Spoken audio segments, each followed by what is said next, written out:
Welcome to Authentic Caregiving. We have a great guest today, Crystal Gooden, and she has been in and out of my life for many years. And she's done a ton of caregiving, and she has 6 kids. So we're going to find out a lot about Crystal and how she does all of that. Welcome, Crystal. I'm glad you're with us. Hi. Why don't you just tell us a little bit about yourself, your kids, you, husband? Well, I'm a stay-at-home mom and I take care of people all day. It's great. I have 4 children living at home right now. The oldest is 22, but she's saving up for an apartment, so that should be short-lived. I have one out on his own already. He has an apartment in Portland, and then my stepson lives with his mom most of the time. But I have a 14-year-old, a 5-year-old, and a 7-month-old at home. And my husband works full-time. He makes stuff out of metal. And say again, like how old the kids are that are at home? 22, 14, 5, and 7 months. Whoa, you are brave. That's awesome. It's all been exactly my choice from the beginning, but well, you have a great family, I know. And I really have enjoyed, I think is his name Jared? What was his name that lives with his mom? Oh, Hayden.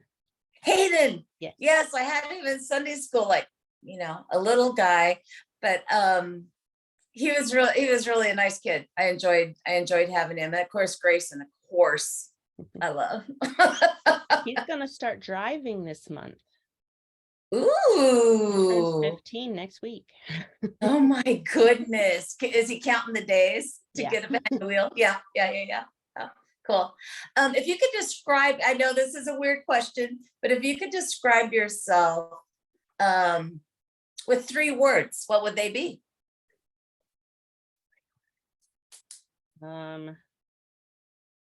This is another one I had trouble with, so I asked my husband while I was driving with him, and he said that he would say, I'm an advocate and I'm thorough.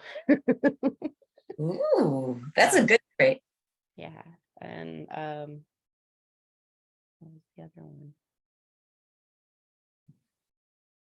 Name something you would describe yourself that. I mean, just right at this time in your life. Tired. Yeah, right. A baby, besides all the others. Yes, yeah. Okay, so if you were a tree, what kind of a tree would you be? After much thought, I decided I would be a cactus. I'm not entirely sure if it's a tree per se, but it's a desert tree. It's a little prickly when at first, but once you get to inside the cactus, it's got some juicy goodness. Yes, you do. And I would never describe you as a cactus. I would describe you, I love it. I would describe you as very authentic, because there's not a lot of put on. It's just what you see is what you get. And I love it. I love that. The last time I saw you, you helped me out of a chair. I think I remember. And I was sunk down in a camp chair. Okay. What was it like growing up? And just where did you grow up though? I don't even know that. I grew up in a lot of places. I went to 13 different schools. We moved a lot. Whoa. Part of it was probably because we lived in bad neighborhoods. So like when I was in 6th grade, there was a drive-by across the street and the neighbor's window got shot out, and we'd find needles in the parking lot of our apartments, and the cops chased people through our backyards and that kind of stuff. Happy memories then. And did you always live in Oregon? Yes. Okay. Well, no, I spent 3 months in Wyoming, but I like to forget about that. Gotcha. It's a very windy place. Yeah, our friends live there.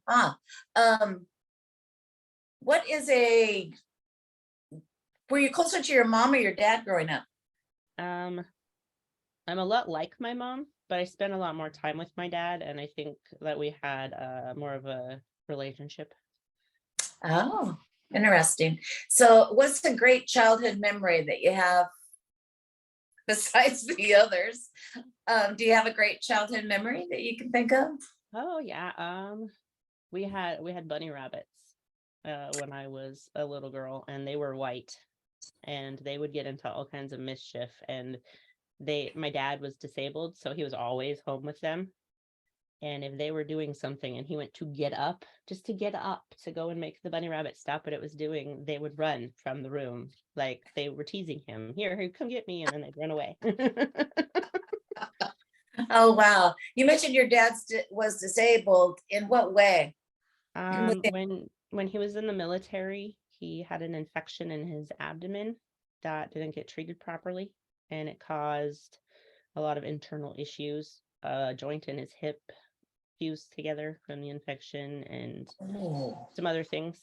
He was on full disability. He couldn't walk very well. He spent a lot of time laying down. what what war was he in? It was during Vietnam, but I think he was in Germany for most of it. Wow, gotcha. Wow. Okay. So let's just dive in. How do you create intimacy in your marriage with the kids everywhere and a baby and that doesn't sleep all the time and This is one of the things I wrote down so I wouldn't forget. So we have a shop out in the backyard, and when COVID hit, we couldn't go on dates. So we cleaned the shop up enough that we could decorate it and put a table out there and some chairs. And so we would have date night in the love shack. it's so you. That is very creative. That is very creative. I love it. It worked really well. And then we have code words that we'll like tease each other with during the day so that we can talk about us and not have the kids catch on. Wow, that is brilliant. That is those are great tips for marriage. That is great with a bunch of kids or even one, right? Yeah. And Patrick has to go to bed early because he gets up and goes to work at 5. So some nights I just send him to go take a nap. And then when he gets up, we can stay up later together while the kids are in bed. Oh, wow. That's a gift you give him. That's very nice. That's awesome. That's cool. Name some ways that you take care of yourself. I mean, it's like, am I awake? I don't know. Well, I have a standing pedicure date with one of my friends. We go every 4 to 6 weeks. I love it. I love it. I need to go now. Yeah. Cool. That's great to have a standing date. Yeah. I take the baby with me because it's a sit down thing. Sure, But sure. when he's not around, I go by myself. I'd go to a lot of Bible studies and stuff like that. Oh, do you? Like Bunko, but my Bunko group shut down when COVID came. So Oh, wow. wow. Are you in a Bible study now? No, I was in one right up until a week before I had the baby, and I just haven't been able to get back into it yet. No, that'd be hard. Yeah. Yeah. Let's talk about caregiving. Oh my goodness, you have so many stories of caregiving. Where do you want to start? Do you want to start with, let's start with family. Who did you care for? Let's see, probably started with my little sister because I was 15 when she was born. So if I was home during the day, we hung out. I helped Dad. I put her in the baby backpack and we'd go for walks. And I took her to the library with me all the time. Wow. And then when Dad's disability got worse, then I helped take care of him. We actually moved back in together at one point so that we could help take care of him before he passed away. Wow. Wow. Were you married then? Yeah. No. Oh, you were. Oh, yeah, okay. Patrick helped too. Wow. Wow. Did you have to do pretty much everything or, and was it like second nature to you or at that point or not?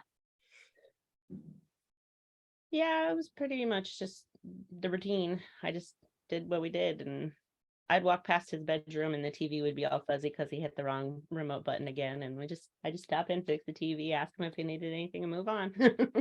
Yeah. He Did you was have to pretty, cook? Did you have to cook and things or? um, not anything extra, just the regular whatever we were feeding everybody else for the day. Uh, and you, let's see, wait a minute now. You met Patrick. Where did you meet Patrick at? Working as a caregiver. That's what I thought. Okay, so tell us about that. What would you call where you were working? I don't know what to call it. It was a high needs medical group home. So we had MRDD clients that What's that? That's what's that? yeah, and there was medical stuff that they needed. What's MMRD? What's MRDD is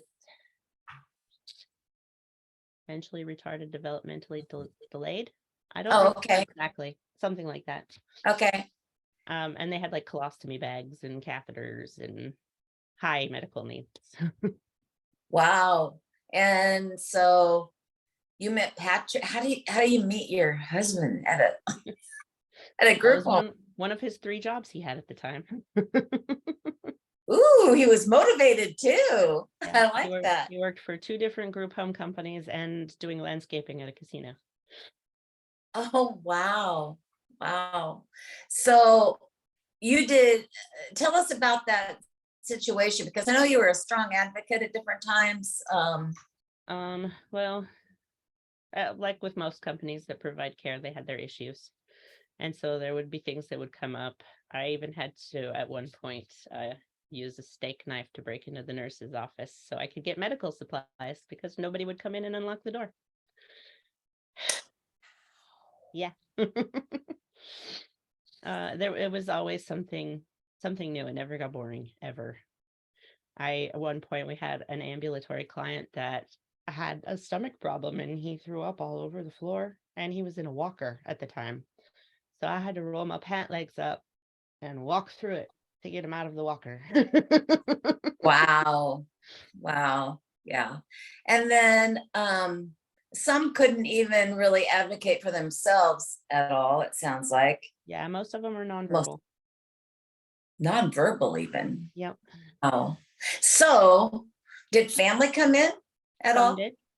There were Yeah. some family that visited. Some of them didn't have family that visited. But we had some, they were long term, so we got to know the family that came in. We knew them by name, they knew us by name. Wow. How many, was it a huge facility, or how many people were there There were needing 5 care? 5 rooms. 5 rooms? Yeah. Wow. And then at one point, I think you were an advocate. Was it in the court system or something, or? No, I did.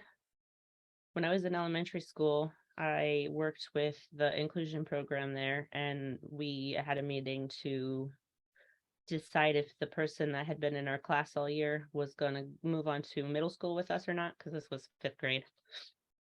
And I even have a newspaper article I saved about it. And because the inclusion program was super new, and we were children helping decide what was going to happen with another child. what's an inclusion program? I'm clueless. It was when the special needs students came from their classroom and would spend time in our classroom instead of just being by themselves all the time. Got you. And you guys wanted inclusion? Yes. Yes. Yes. And now they pretty much do. Yeah, which is awesome. Yeah. I have a friend who works, Charlotte works within the, special ed area. And yeah, that's what a lot of times they transition for the other classes, etc. Yeah, it's always been very close to my heart. My kids have all participated in Unified Sports, which is a partner program with Special Olympics. So they go and volunteer and partner with Special Olympics kids and play against other teams from other schools. Now, were you an instigator there, or did they naturally? I used to take them to work with me and stuff, so it was not something that was new to them. They knew people in wheelchairs. They knew people that couldn't talk. It was normal to them. And Bram came home from school one day and went in 5th grade, and he's like, there's this team I want to sign up for. And we looked into it, and that's what it was. Wow. Wow. That's awesome. That's awesome. And then did you care for any other family members or? Yeah, a couple of Patrick's family members, his 2 great aunts and 1 great uncle. And I did a little bit of hospice care for his grandma. Wow. Wow. I see somebody coming in. Ooh, over there. No, unless Chandra's here. Okay. So what qualities do you think have made you a caregiver? That's not natural. I just want you to know. In the natural world, Crystal, that is not a natural gift. Everybody has, gifting, but you have a heart for it. I mean, a heart. Yeah, I don't like to see people not having their needs met. I guess that's my favorite part of caregiving, is I feel super useful and it's like I'm making a difference for somebody. I like it. So what do you think the qualities of caregiving for you require? What do you mean exactly? Like as a caregiver, like I would say, well, you need to think ahead. You need to be prepared ahead. I don't know. I think being creative has been my most useful tool as a caregiver, because there's been times where just a regular thing wasn't going to work. When I took care of Patrick's great uncle, he was very stubborn and kind of combative as his dementia progressed. And I would have to come up with creative ways to get him to do something because it was his idea, not because it was my idea. And that wasn't always easy. How did you know to do that? Even that just came natural to you? Well, I saw what was going on. Everybody else was, the way they were approaching him wasn't working. And I saw a lot of telling him do this and trying to over explain the medical reasons why he needed to do this. And I just went and said, dude, if you wear these Depends, there won't be a wet spot on your pants anymore. And that was all it took. No more Wow. problems. Wow. I love it. I love it. I love that. I love that you were creative, because that's really cutting edge, especially with dementia. A lot of people just fight it and fight it and fight what they say and what they, and they don't get into their world. Oh, And you just no, have that to. doesn't work very well. No, it does not. No, no. Um, what do you love about caregiving? It can be a lot of fun if you let it be. I had a 70-year-old client at the group home, and she would offer to spank my children and swear at me and all kinds of stuff. But when she turned 71, I took her to the bar and we karaoke Johnny Cash and had virgin margaritas, and it was the best time. Oh my goodness. That's very creative. So you knew she liked Johnny Cash. Yes. Yes. Yes. She had a 17-minute seizure once. And since she had a DNR, there wasn't anything we could do. You can't call an ambulance. You just kind of got to wait it out. And then she spent 3 days not very responsive.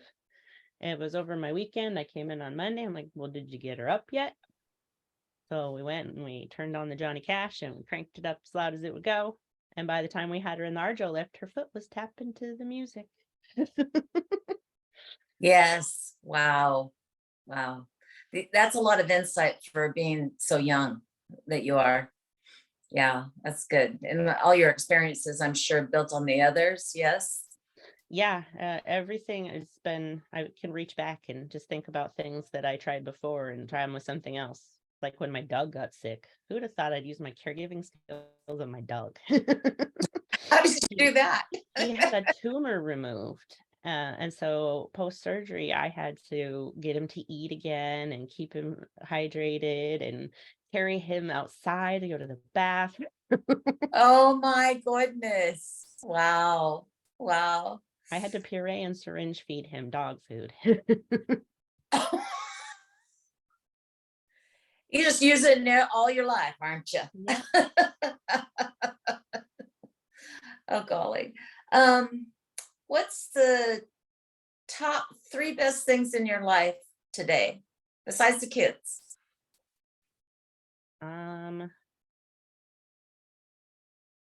Well, besides the kids, I really like homeschooling, even if it didn't have anything to do with them, because I've learned so much that's really interesting. And I just love reading and stuff like that. So I would Oh, probably still be learning even if I weren't homeschooling them. wow. So you are homeschooling your kids. Yes. Do you homeschool them clear through? Well, this is new. We started when COVID closed the schools. And so we're still figuring that out where we're gonna go and how far and But the doing what kids works. do sports, etc. Oh I yeah. know. Yeah, yeah. We just signed up for travel lacrosse. I gave away my whole summer for like a lot of money. Travel across? He's Yeah, gonna we're be gonna go to Bend traveling? and Seattle and Whoa. Whoa. Now will you guys go? yes, we will go. We will go watch. Yeah. And baby will go too. There we Yep. go. Okay. What are like the 5 best tips? I'm gonna jot them down for care that you would be like if you were sitting with a caregiver. What would be the 5 best tips that you could give them? Let's see. I took notes on this one. Record everything. You never know when you're going to need to know when the last time they had something was, or whether you missed something or some weird thing they said that turns out to be important later. That's good. You got to be prepared to do ridiculous stuff. Sometimes you just have to. Which means what? Like, Well, I had to put on a swimming suit to get Uncle Alan to get in the shower. gotcha. Yes. That was the only way without making him really mad. Yes. Yes. Yes. Got it. And you have to think about yourself when you're deciding how to approach something. What would you want someone to do for you? Oh man, that's huge. Because we can get all caught up in all the other, yeah, but what you we have these want. tasks to do and you're focused on those, and it's about getting the tasks done to take care of the person. Well, sometimes even I will forget about the person entirely and be like, oh wait, but you don't even like that. Yes. Yeah. And what else? You have to make life enjoyable. What is the point of taking care of them and prolonging their life if it is not enjoyable? So I always find ways to make the day more interesting for whoever it is I'm with. Huh. Wow. That's challenging. It is. There were Mhm. times where it was just going for a walk at 10 o'clock at night inside the assisted living because they didn't want to sit in their room anymore. And Yeah. Wow. Okay. Do you have one more? Let's see. yes, and take care of yourself, because you can't take very good care of somebody else if you're not a happy, healthy person. I love it. Wow. Record it all. My next book that I'm working on is a grab and go, which is providing a spiral notebook, put in your purse, carry it, whatever, for everything. Yeah, I saw that. That looks great. There's been And so many times where I could have used something like that. me too. Me too. And that's where it comes from. I'm like, how many times do I continue to repeat or am asked the same questions? And then I'm hunting, this Yeah. book, the little tiny book I'm like scribbling in. Yeah. So I'm excited about that. Record it, do ridiculous stuff if you have to. And wow, those are great. And self-care, of course. And sometimes that's a real challenge, I think. Yeah, it is. Mhm, because you put everybody first a lot. Yeah. So yeah, that's good. How do you handle stress, Crystal? Well, I took a bath at like 1 a.m. last night. And that felt good. Yeah, I fit stuff in where I can. Oh, Yeah, I like to read. Reading is I can get so into a story that everything else just kind of I don't even think about it. So you read fiction?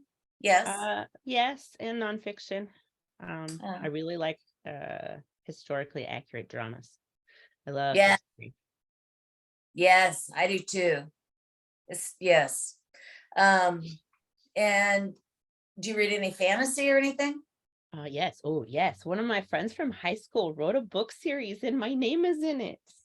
Crystal Really? Gooden, the whole name. It's definitely me. Oh my goodness. Oh I'm a my goodness. character. Oh my goodness. And what were the what's the, you might as well tell us what is the name of the series or the author? Um, it's his name is Justin Call, and he went to Century in Hillsborough with me. And it's a fantasy series. With the first book is called Master of Sorrows, and the one that I'm in is called Master Artificer. I am an esteemed history colleague. It's a what? I'm an esteemed history colleague. That's my It's character. awesome. And his last name is Call. Yeah, C-A. CALL. Okay, great. Oh, cool. Well, that's it. That it really does. It doesn't it reading and getting into the book. I mean, if I read, I'm there. Yes. Just like if I watch a movie, I'm like, I'm there. So I have I to kind have of watch. trouble watching movies that are based on books I've read because Oh it no. can make me very upset. Yes. Yes. Completely. That's Completely not what my upset. movie looked like in my head. How can you? I know. I know. I did that with what is that one that's in the swamp? Where something sings. I can't think of it right now. Oh, is it Anyway. the Crawdads or something like that? Yes. Yeah. Yes. Okay. Read it, watched the movie, and went, that is sad. Because they've cut out so much. And plus you have it in your mind how people look and how they Mhm. how they are. The best book I've read lately is Educated. Excellent. It was Tara Westover. Excellent book. And it's a true story, but it's brilliantly written. Very I cool. just love it. Yeah. Yeah. Anyway, okay, I love books too. What part has your faith? I know you're a Christian. What part has your faith played in your life? Or does it? Or Well, I mean, I have this background on my laptop right now that says practice the pause. And practice the pause when you're angry, and when you're anxious, pause, and when you pause, pray. So I've Mm, actually been trying to do that more. Really helps with the kids. um, yes. but I I pray during the day or afterwards when something gets to be too much. And I've done a lot of hospice type care. So I think without my faith, that would have been a lot harder. Right? Wouldn't have had the same resources or positivity about it. Yes.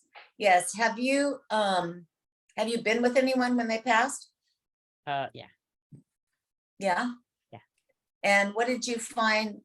I mean, what was that like for you? It was a little bit different with each person because it was just a different relationship. Like, one of them was a client at the group home, and he was sick for a long time, but he was my guy. You always have kind of the person that you connect with the most. Yes. He was my Ron, and I was his crystal ball, and he claimed Cheyenne was his baby. And he would yell for me down the hall when he'd hear me get there on the shift, so I'd have to go in and say hi to him. Ah, And then he had a brain thing. I don't remember exactly what, so it was a very slow losing of him. And there was a lady that had been there longer than me, and she was gone during the last couple of weeks. She was on vacation, and he just lingered and lingered and lingered, and she finally made it back and came in to see him. And I was there that night, and after she left, he just let go. That was it. He was just waiting for her. Yeah, isn't that just unbelievable? I know. There's just this, I call them holy moments, really, because it is. I can remember when my mom passed, I thought, well, a lot of things happened, but at the moment, of course, we had talked, everything. It's that moment. And I know, because of my faith, I know she's with him, because that body is just a body now. Mhm. It's just like, what? She let her spirit left. I mean, it was just astounding to me, that that second millisecond almost of letting go. Yeah. And it was just like, well, that's not my mom. It's just a body now. My mom's with him. Yeah. Yeah. Yep. Wow. It's good. Um, let's see. Tell us. You should make me tell you mine. Tell us about a mistake you made and how you dealt with it. Well, let's see. Do we want a gross mistake or a not gross mistake? I just want real We juice. had a client on a feeding tube once, and he had a feeding pump. And I was pregnant, so my brain didn't work quite normally. And it wasn't going like it was supposed to. So I grabbed the bag of formula that was hanging there, and for some reason squeezed it. Yeah. And the lid hadn't been screwed on all the way. So it shot out the top of the bag and all over me in the clinic. And we were covered in Jevity. It was disgusting. Wow. That stuff smells so bad. Really? Yeah. Oh, really? Oh, I didn't know that. Yeah. Oh, Yeah. wow. Wow. And so how did you deal with that? Well, I cleaned it up. Yeah. And then I borrowed some clothes from a client that happened to be my size. And you probably didn't squeeze those ever again. Ever again. Oh my, I never thought of them not smelling or, Yeah, being no, good. baby formula is bad enough, but grown-up formula is worse. Gotcha. Okay.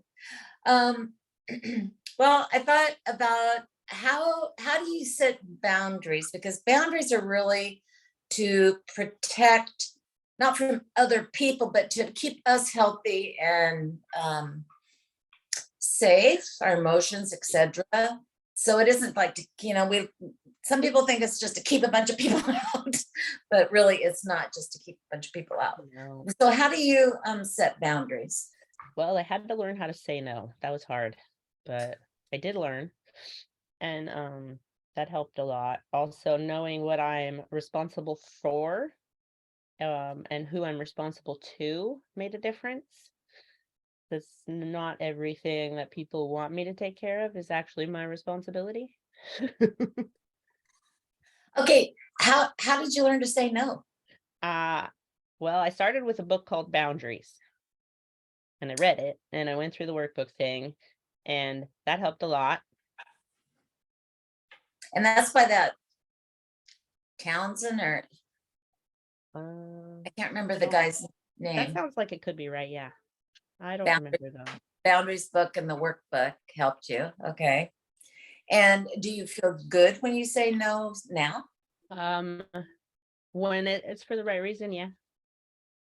Yeah, if I know that it was something I couldn't handle, it's fine with me at this point to say no. I Uh-huh. used to feel bad a lot, but now I don't so much. And what do you feel like you're responsible for? Only things that are within my realm. So, like, I'm responsible for my children. I'm responsible to my husband, but not for him. He is his That's, own person. you're responsible too, but not for. I Yeah, love he's that. living. That's good. That's good. Did you learn that or just Yes, normally? I had to be taught that. I did not know. Because I still tend to say yes sometimes when I really mean yes. Right? Yeah, yeah, yeah. It's a growing experience. Mhm. Yeah, I need to look at that boundary book again. This Oh, has so helpful. been decades since I read it. Yeah. Um, so what struggles are you currently dealing with? Well, I'm really bad at being taken care of, apparently. What do you mean? Well, having a C-section and then getting sick over and over again really showed me that I don't like being the person that has to depend on somebody else. And I had to remind myself to be nice and things like that. So you mean to take the time to take care of yourself or No, so like when I was fresh home from surgery, there was things all around me I could see. This needed done and that needed done, and oh, that person wasn't doing that thing right, and it was hard. uh-huh. Gotcha. Gotcha. So taking care of yourself, depending on other people to do, not like you would do necessarily, but do it, Yeah. getting it done somehow. Yeah, that's good. What would you have liked to know about motherhood before you started? How old were you when you started having children? I was 17 when I got pregnant. 17. Yeah. That's And it's young. been 22 years of having babies. How old were you when you had Oliver? When Oliver, I was 35. With Arthur, I was 39. 30. Yeah, having a baby at 40 is harder than I thought. Yeah, yeah, yeah. And I had just one at 38. And I went, yeah, not the 20-year-old body. Right? Yep, yep. That's good. So what would you like to have known about motherhood before children? Um,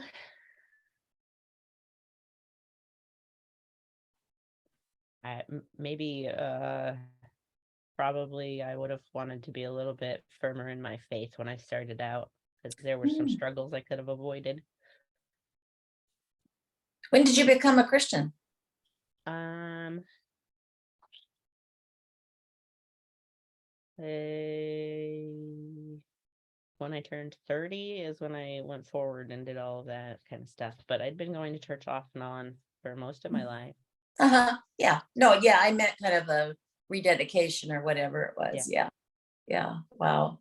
That's good. Okay. So last question, which is kind of similar to some another one, but what's your current concern right now, My today? current, um, Tell the kids to quit coming in the room. No. get, getting myself back to where I was health wise. A Mm, C-section is hard. yeah. And I Yeah. need to get back to where I can take care of my own chores and do the things that I like to do. Uh-huh. So so what steps are you taking to help that? Well, slowly increasing activity levels, started going for walks, and might actually have to go do some physical therapy for scar tissue I have. That's good. Yeah. That's good to do that. That's good. You're taking care of yourself, doing self-care. Yes. Yeah. Um, Crystal, your life has been amazing, really. The caregiving, the mothering that you do, and the heart that you have for compassion, really. And I love it that, that you were described as thorough. That is big. That is big for having all those kids. Really, that's very big. Um, what would you say is your easiest or most fun thing that you do right now?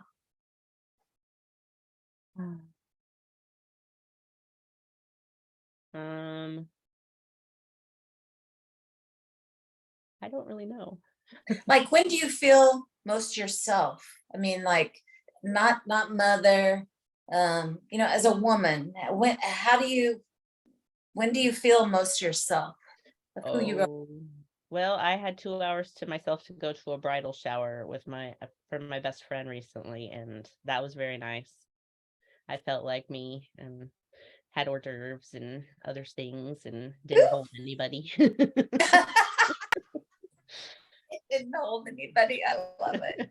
I love it. That's great. That's great. I think one of your greatest qualities too is your laughter and your view of life. I could learn a lot from that. And I love to laugh, but you've been through a lot of things and still you're laughing. So, Well, the so I, alternatives aren't very great. no, and no one wants to go to those parties. Yeah. So, so thank you so much for the interview. Um, Blessings on you and your whole family. And thank you for popping in today and taking the time and not holding anybody. It was close. Oliver almost made it in here.